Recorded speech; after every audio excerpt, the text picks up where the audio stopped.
Eurípides, há bem pouco tempo, no primeiro encontro dos amigos Chico Xavier, nós também nos reencontramos e, graças ao trabalho realizado pelo nosso companheiro Luciano, a emoção foi transmitida a todo aquele auditório de mais de 2.000 pessoas. Mas, em especial, naquela imagem, se via um jovem de 17 anos de idade, que hoje está aqui maduro, com a sua idade, e que viveu um momento de emoção. Eu gostaria que você retratasse para nós agora qual foi a emoção de ver este documentário realizado, essa imagem preservada durante 40 anos, onde, inclusive, você é um dos personagens, parte dela. Saulo, te falo que eu fiquei muito emocionado, porque eu voltei à minha vida de outrora.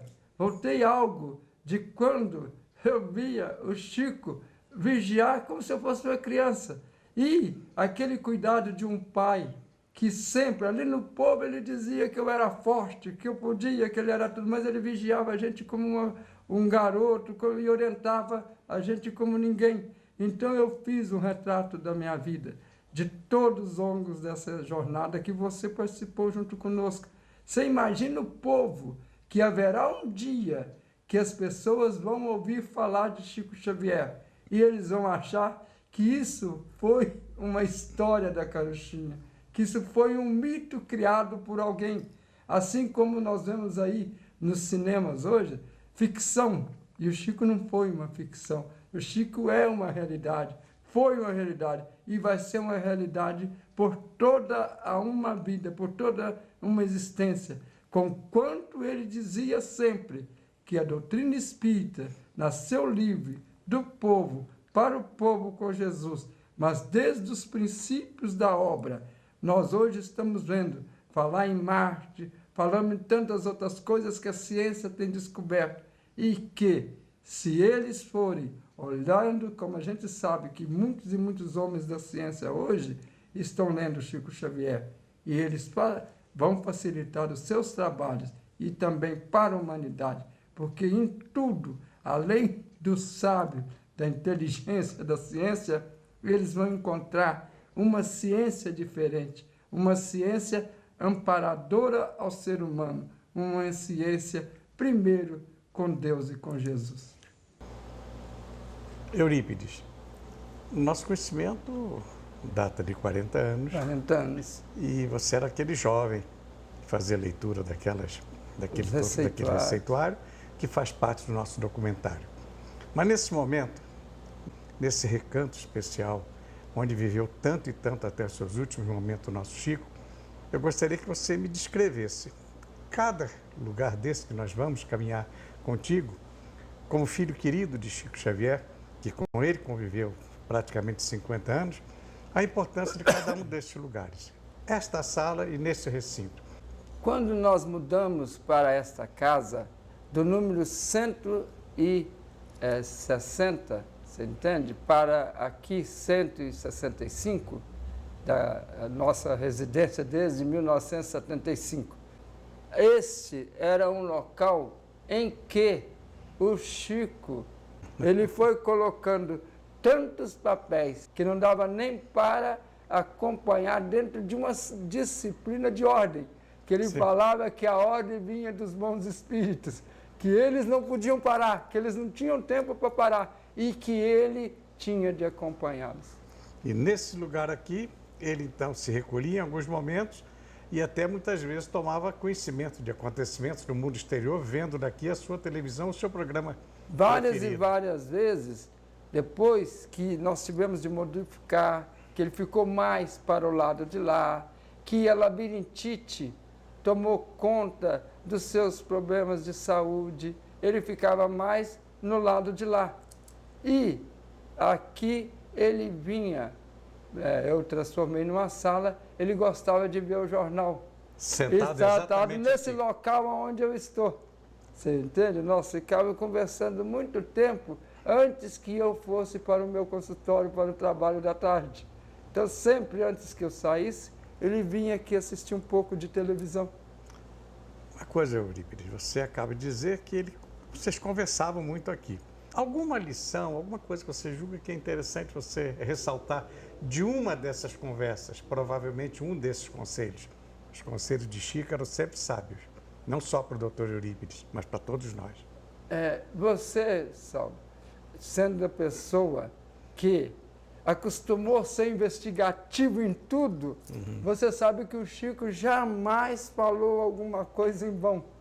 Tudo que ele falava tinha um conhecimento não somente para você que estava ouvindo, e sim para o mundo. Porque tanto quanto Jesus, o Chico falava por parábolas. Ele nunca mandou ninguém fazer isto ou aquilo. Ele ensinava com os exemplos, principalmente dele. Porque o Chico Xavier, você deve lembrar bem, ele ensinou o mundo cristão e, inclusive, o não cristão, como fazer caridade. Mas, com todo respeito a Jesus, nosso mestre amado, nosso mestre que deu tudo e que o Chico seguiu religiosamente os seus passos. Mas, Saulo, você, como eu, principalmente eu no dia a dia, que muitas vezes até remédio eu punha na boca dele. Exato. Você está entendendo? Então, o Chico, a gente pegava, o Chico a gente sentia. Agora, quem sabe quem era eu para pensar que eu estava sentindo? Eu posso até imaginar e gostar muito de Jesus. Mas o Chico estava ali no dia a dia, no hora a hora. É bem diferente. Eurípides, o significado desta matéria, especialmente ligada a esta data, outubro de 94. É interessante, Saulo, que quando eu vejo isso, hoje me dá muita saudade, às vezes até choro. E muitas vezes as pessoas às vezes falam, você não tem filho? Que o homem tem de escrever um livro, eu estou acabando de escrever, que tem de plantar uma árvore, eu já plantei, e que tem de ter um filho. Eu posso me dizer um homem realizado, porque eu tive como filho, ainda interessante que ao mesmo tempo como pai, que até 94 o Chico me chamava de meu filho, você vai ali, que hora que você chega, o que você vai fazer, que hora que nós vamos para o grupo, que hora que nós vamos ter um culto. Mas depois dessa frase, ele só me chamava de pai. Então você vê que realmente eu tentei ser um bom filho. Eu fui pai, talvez, do ser humano melhor que a gente conheceu no mundo depois de Jesus. E eu vejo até hoje muitas pessoas dizerem que a terra está órfã, desde que o Chico Xavier foi embora. O Chico me ligou, era mais ou menos 10 e 11 horas, lá do Rio.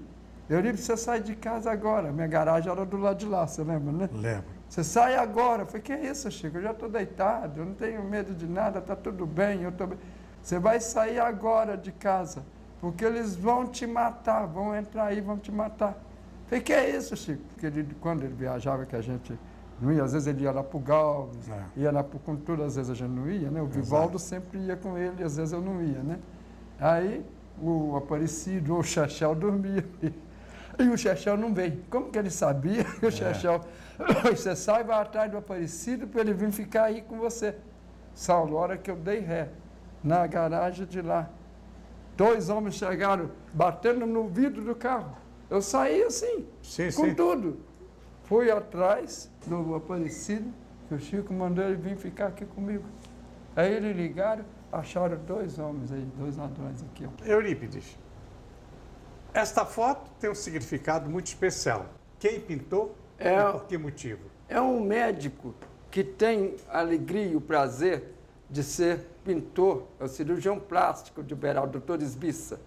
E no aniversário do Chico, quando nós íamos comemorar, naquela alegria, apesar dele não gostar, mas nós fazíamos questão de sempre cantar os parabéns, cortar um bolo. E esse médico, generosamente, nos fez e trouxe esse retrato que eu faço questão de conservar. Num lugar muito especial. Num lugar muito especial.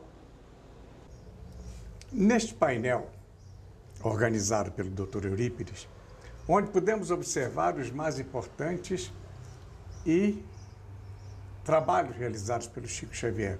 As suas viagens pelo Brasil, os seus amigos, seus contatos, os seus visitantes ilustres, os religiosos de outros pensamentos religiosos, como aqui está uma freira beijando a mão do nosso Chico, o doutor Eurípides, o seu filho e depois o seu pai, teve um cuidado de registrar neste museu estes dois documentos. Aqui nós temos o documento original de Chico Xavier, a sua identidade. E aqui temos um segundo documento, sobre o qual muitos já falaram, sem ter conhecimento de causa. Não doador de órgãos e tecidos. Aqui está a oficial declaração de Chico Xavier. Nesta data, 13 de março de 1997, Chico quis fazer nova carteira de identidade, não doador, para contar ao mundo que somente poderia ser doador aquele que realmente se dispusesse espiritualmente em condições para tão grande ato ou doando um ente muito querido. Eurípides, fale um pouco dessa importância, deste documento, desta data, deste significado. É interessante, Saulo, que a gente vê várias e várias campanhas para doação. O Chico sempre respeitou as ciências, os estudiosos, todas, principalmente a medicina, que ele falava que era uma bênção de Deus para o homem. Ele sempre, inclusive nos seus tratamentos de sua saúde, em primeiro lugar estava a medicina pelo respeito que ele teve e os bons espíritos. Mas ele dizia que, às vezes, nós pensamos que vamos doar os olhos, o coração ou qualquer outro órgão. Não é simplesmente a doação, porque ao passar para o lado de lá, podemos chegar lesados e vamos procurar pelos órgãos, a menos que a pessoa estiver bem preparada espiritualmente, ou que fosse para um filho, para um ente muito querido, senão o espírito, depois de ir, não iria ter o mesmo reconhecimento aparente fácil aqui na Terra. Que precisa se pensar muito que uma atitude dessa pode causar muito sofrimento do lado de lá, com todo respeito à medicina. Este é um depoimento da maior importância que está sendo realizado aqui em Uberaba para este trabalho na data de 5 de novembro de 2008. É o doutor Eurípides, é o filho de Chico, que nos fala da importância desse tão discutido documento e que finalmente estamos mostrando o que se diz em direito, a chamada prova provada. Eurípides, esta sala, o significado especial, corresponde exatamente, vamos dizer, à porta de entrada, à sala de entrada, onde se concentra uma boa parte da biblioteca, e também algumas matérias, reportagens, fatos jornalísticos, sempre falando do trabalho e da importância do nosso Chico, e também até a presença de fotos com grandes personalidades e autoridades, como nós podemos observar por aqui, políticos famosos como Tancredo, Juscelino e tantos outros passaram pela vida de Chico Xavier. Muitos vieram aqui se aconselhar, embora sempre ele entendesse e dissesse a todos nós, e aqui o repórter testemunha, de que ele não tinha o que dizer nem ensinar, mas estava ensinando exatamente nesta hora. Inclusive, dentro dos políticos, nós temos lá Chico, o ex-presidente Collor, e você, que vai nos explicar um pouco da história desta sala e da importância dos documentos que aqui estão. Ô Saulo, foi até interessante você falar, para o Chico todos eram iguais, e que coitados daqueles que estavam com a responsabilidade de grandes mandos no mundo, de levar à frente, porque os espíritos precisavam reencarnar. Eles tinham de chegar à Terra, de uma maneira ou de outra. Mas ele frisava algo muito interessante, eu estou falando isso porque está acontecendo no momento. Ele dizia que assim, o povo ia desenvolvendo os grandes conhecimentos da tecnologia. O mundo ia avançando, mas essa mesma tecnologia ia ajudando cada vez mais a matar com os espíritos, com as criaturas humanas, antes das horas que o valor da vida não estava tal qual a maneira que Jesus e que o Pai colocou para cada um de nós. Que apertava um botão, matava tantos. Apertava outro, explodia tantos. Mas que haveria um dia, a esses dias eu estava lembrando muito do Chico, haveria um dia que somente de uma maneira o homem iria acordar.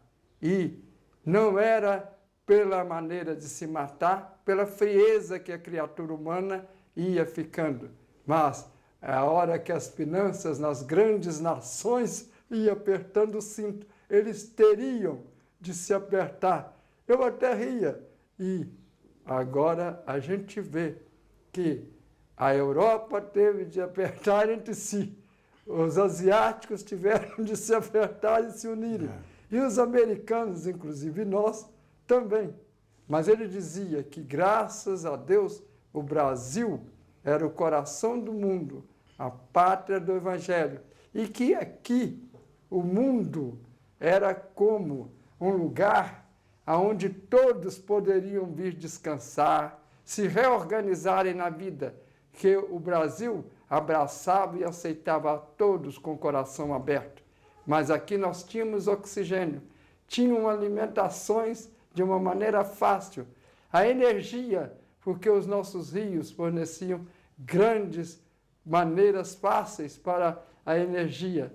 E até que, isso eu lembro há mais de 20 anos, o petróleo ia jorrar de tal maneira, com tanta facilidade, que nós estaríamos entre as grandes nações do mundo no petróleo. E quando eu vi até a OPEP querendo que o Brasil entre para as organizações, eu lembrava do sábio, não do médium, não do psicólogo, mas do sábio que o mundo teve bem perto e que nós, graças a Deus, podemos participar juntamente com ele na vida.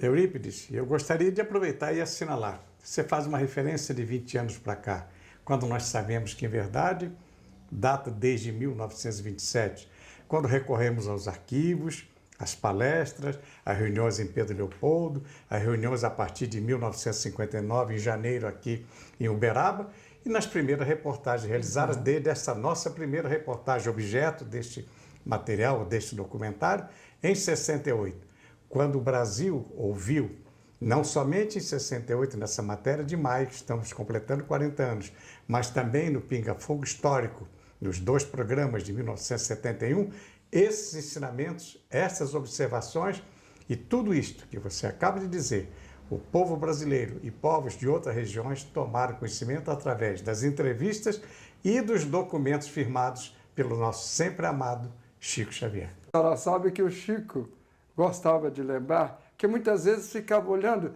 será que o Chico gosta mais desses cachorros do que da gente que vem aqui? Que ele amava esses cachorros, que o Brinquinho e a Fofa tinham um lugar especial deles.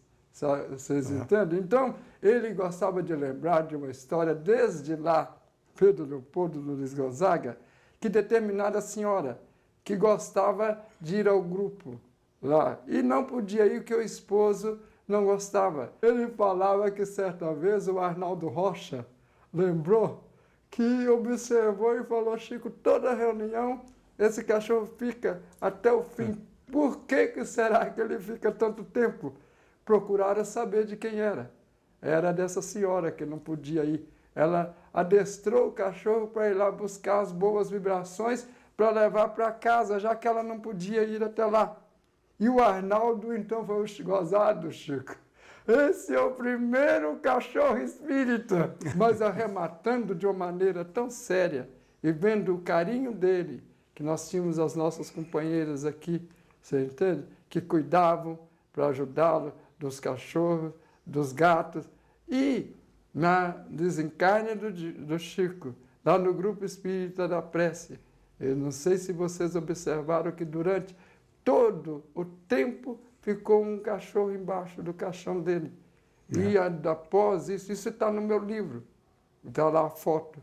Nós procuramos saber que cachorro, de quem era, que eu quis conhecer assim, quem era o dono. Nunca nós achamos. Além, Saulo, do trabalho das psicografias, das organizações dos livros, do atendimento ao público, que vocês sabem que ia até as altas horas, Exato. todos os dias, Amanhecendo desde o dia, a né? época do nosso amigo, nosso companheiro Iker Batista, Dona Zilda, eles faziam os pacotes. Ele mandava 60 pacotes, toda noite ele punha com a própria letra, para mandar, divulgando a doutrina através das mensagens. E nós fizemos isso até o último dia que ele aqui esteve conosco. Essa é a balança que a gente pesava e o pacote que a gente mandava. Então ele fez isso, além do trabalho de consolo às mães, aos pais. Chico dizia que eles eram amparados logo por algum ente querido. Você entende? Mas e os outros que tinham de caminhar aqui até que chegasse o dia da partida? Então os conflitos eram maiores. E nesses dias, nessa sala, no Grupo Espírita da Prece, o Chico foi o homem que mais ouviu choro, mais ouviu lamentações, mas também é o homem que mais partiu com a consciência tranquila da terra. A gente tem certeza que depois de Jesus, ele é um homem que mais foi para o lado de lá e que ele já foi levado daqui por Jesus. Aqui você vê que tem desde o primeiro livro, Parnaso de Além Túmulo, até o último já publicado. E nós teremos ainda a oportunidade de publicar mais alguns volumes, mais alguns livros, que o Chico deixou conosco, as psicografias. Você entende? Então ainda vai sair mais alguns 5 ou 6 livros no mínimo. E temos outros, serão livros, ou sobre a vida, a história da vida do Chico Xavier, falando sobre ele, sobre Jesus, que ele gostava tanto, e os outros eram livros que ele gostava de ler. Antigamente o Chico guardava assim em caixas de papel as mensagens, e às vezes aquilo não era. Aí um amigo dele do Rio falou: não, Chico, eu vou trazer um cofre para você. Então às vezes as pessoas chegam aqui e perguntam: mas o Chico, o que ele guardava nesse cofre tão grande? Aí eu escrevi, tá vendo lá? Ah. Entende? Onde?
É interessante observar, nós aqui estamos num recinto como vocês bem disseram, porque nós espíritas não temos de cultuar nessas maneiras, mas é um recinto em que a vibração, a presença do nosso querido Chico é tão forte e todas as pessoas que visitam o museu saem falando a mesma coisa. E vocês observam que tem imagens, tem texto, tem fotos de todos. Então, mas o Chico era espírita e gostava disso tudo, mas acima de espiritismo, com todo o respeito que ele sempre teve, o Chico era um verdadeiro cristão. E 70% das pessoas que o procuravam nem espíritas eram, ou mais. E você vê, por exemplo, aqui nós temos esse terço, uma filha que, depois da partida da sua mãezinha, ela disse, Chico, a minha mãe, antes de ir embora, ela pediu que ela amava tanto este terço, que ela amava tanto, que a única pessoa que ela gostaria que ele ficasse era com Chico Xavier, que ela amava ele muito. E ela veio trazer a pedido. E ele aqui colocou, desde que chegou do grupo, e nunca mais saiu.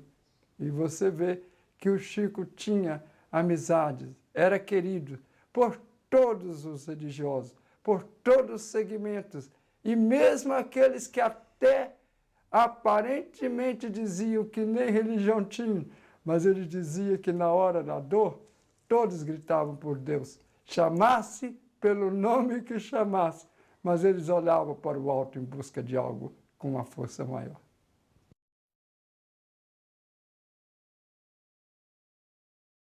Às 18h40, quando o nosso querido amado Chico, no dia 30 de 6 de 2002, para quem continuou trabalhando até a véspera do seu desencarne, ele foi o Grupo Espírita da Prece, mas ele foi deitar, nós viemos e tudo parecia normal. Tudo, o médico achou que estava bem. E quem sabe ele via também que as coisas não queria que a gente apavorasse mais do que um sofrimento maior do que a dor da partida. Mas Chico, nós olhamos para ele cruzou as mãos aos céus, falou, balbuciando o nome de Jesus, e o doutor Eurípides balançou a cabeça. Só podíamos entender que a hora estava chegada. Quando a pátria espiritual e o Pai Maior chama, não tem como não ir embora. As pessoas choram, ficam completamente como se ele estivesse aqui presente. Neste local, além de ser o local onde o nosso querido Chico partiu, onde ele também fazia seus descansos no dia a dia, também algo por várias vezes me chamou a atenção. Ele me contava que estava vendo Jesus, que estava vendo Maria, que eles vinham até ele conversar, dar-lhe forças para que ele prosseguisse na tarefa. Mas às vezes as pessoas iriam pensar, por que ele só fala para o Eurípides? Por que ele só fica em casa? Mas interessante, para que isso não ficasse, que o Eurípides estava, quem sabe, desviando ou querendo enaltecer, certa noite no Grupo Espírita da Prece, publicamente, de repente o Chico nos fala, de um lado ele estava vendo Jesus, do outro ele estava vendo Maria. O filho pedia para homenagear a mãe pedia para homenagear o filho. E aí o que fazer? Mas ele tinha o sempre amado Emmanuel, que dizia, Chico, a hierarquia da homenagem da mãe. E assim ele fez com uma voz, que isso está gravado, ele fez com aquela voz que jamais parecia ser a voz do Chico Xavier. Ele, em vez de psicografia, ele começou a falar e fez a homenagem à mãe que veio para poder ali estar conosco e com todos, mais de 700 pessoas no Grupo Espírita da Prece puderam ver, porque senão ficava parecendo que nós estávamos enfatizando um privilégio. E como ele dizia que ela se manifestava de várias maneiras, mas que Maria era uma só, e como era perto do dia, que era 15 de agosto, ele e ela é a protetora da cidade de Uberaba, Nossa Senhora da Abadia. Então foi enfatizado a ela a homenagem.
Nossa Senhora da Abadia.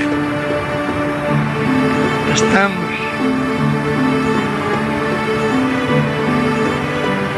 nas celebrações de Nossa Senhora da Abadia, protetora constante de Uberaba, onde o amor nunca se apaga, onde a fé traz o manto de luz, benfeitora desce de sua casa e ajuda e inspira. A quem ajuda, serve e confia, protetora constante de Jesus.